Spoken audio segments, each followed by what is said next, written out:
네, 먼저 오늘 주요 이슈 살펴보겠습니다. 오늘도 손현정 앵커와 함께합니다.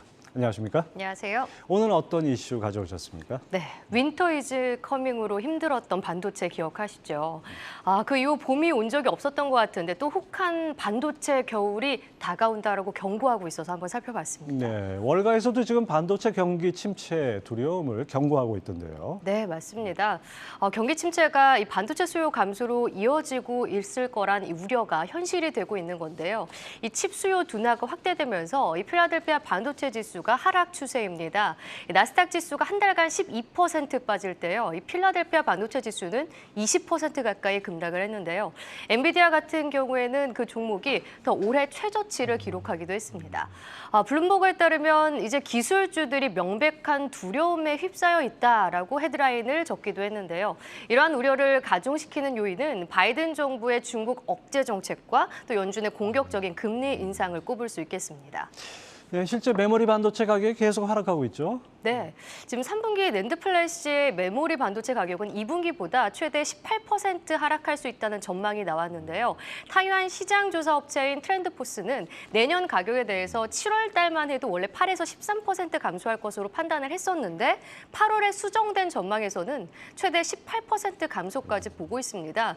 이 재고 조정 기간이 다가오면서 낸드 플래시 시장의 공급 과잉이 심화되고 있는 건데요. 네, 이뿐 아니라 지금 디램 고정 가격도 계속 3분기에서 4분기로 갈수록 하락세가 이어질 거란 전망이 나오고 있습니다. 내년 1분기까지도 이런 하락세가 이어질 전망인데요. 게다가 제조사들의 캐파 증설 계획이 축소되지 않는다면 수요는 둔화되고 있는 상황에서 계속 공급 과잉 현상이 나타나기 때문에 이 하락세는 계속 이어질 것으로 전망이 되고 있습니다. 반도체 경기 봄에서 여름, 가을을 건너뛰고 바로 겨울로 들어간 것 같습니다. 네. 그런 전망이네요. 그렇습니다. 지금 대한상공회의소에 따르면요. 전문가 10명 중에서 7명 이상, 그러니까 76.7%가 지금 반도체 산업이 위기라고 진단을 하고 있습니다. 위기 초입이라는 의견은 56.7%고요. 위기 상황 한복판이라는 건 지금 20%를 차지하고 있습니다. 그리고 다음 화면 보시면 또 전문가들은 반도체 위기가 상당 기간 계속될 거라고 지금 보고 있는데요. 지금 응답자 중에서 58.6%가 이 같은 상황이 내후년까지도 지속될 것으로 예상을 하고 있습니다.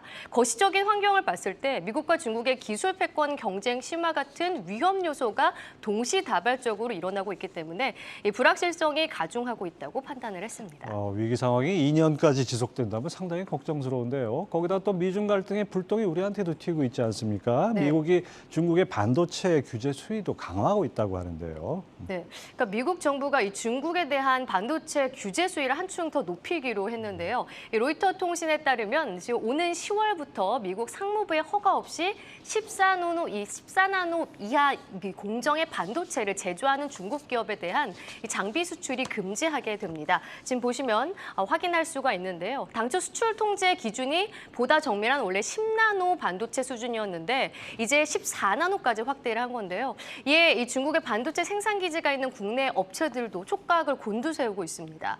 이번 규제 같은 경우에 시스템 반도체 대상이기 때문에 직접적인 영향은 없을 수 있지만 계속 메모리 반도체 쪽으로도 확대될 수 있는 전망이 나오기 때문에 계속 주의는 필요해 보입니다. 네, 그렇다면 뭐 우리나라 삼성전자, SK 하이닉스 실적이 궁금한데요. 어떻게 예상됩니까? 네, 3분기 실적을 한번 살펴보면요.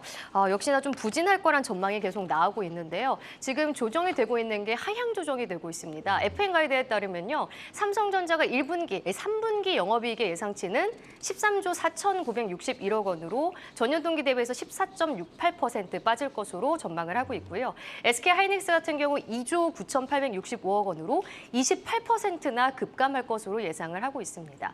그러니까 삼성전자 같은 경우에는 원래 전망치가 6월까지만 해도 17조 원을 넘어섰지만 불과 3달 만에 20% 넘게 전망치가 내린 거고요. 그리고 메모리 반도체 특성상 인플레이션에 따른 소비 위축 영향이 굉장히 큽니다. 그래서 메모리 반도체 비중이 큰 이 97%에 달하는 SK 하이닉스 같은 경우엔 더 타격이 클 것으로 예상을 하고 있는데요.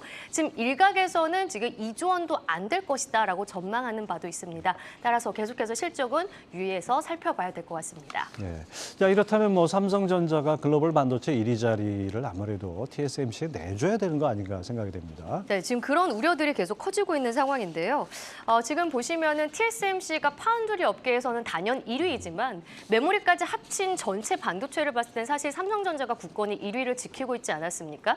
근데 최근 메모리 반도체 전방 수요가 워낙 안 좋다 보니까 파운드리만 하는 TSMC의 분기 매출이 역전당할 위기가 지금 처해져 있는 겁니다. TSMC의 분기 영업이익이 삼성전자를 앞지른 거는 있었지만 매출이 세계 1위에 오른 적은 단 한 번도 없었는데요. 이번엔 좀 위험해 보입니다.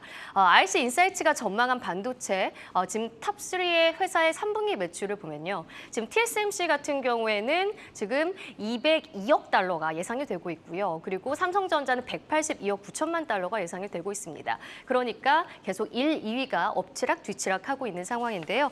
이 때문에 지금 다가오는 국내 기업들의 증설도 계속되고 있는 과정에서 공급 과잉, 수요 둔화는 이어지고 있어서 반도체 겨울에 대한 우려는 필요해 보입니다. 네, 겨울이 오기 전에 벌써 반도체는 겨울이 한겨울에 한복판에 있는 것 같습니다. 잘 들었습니다.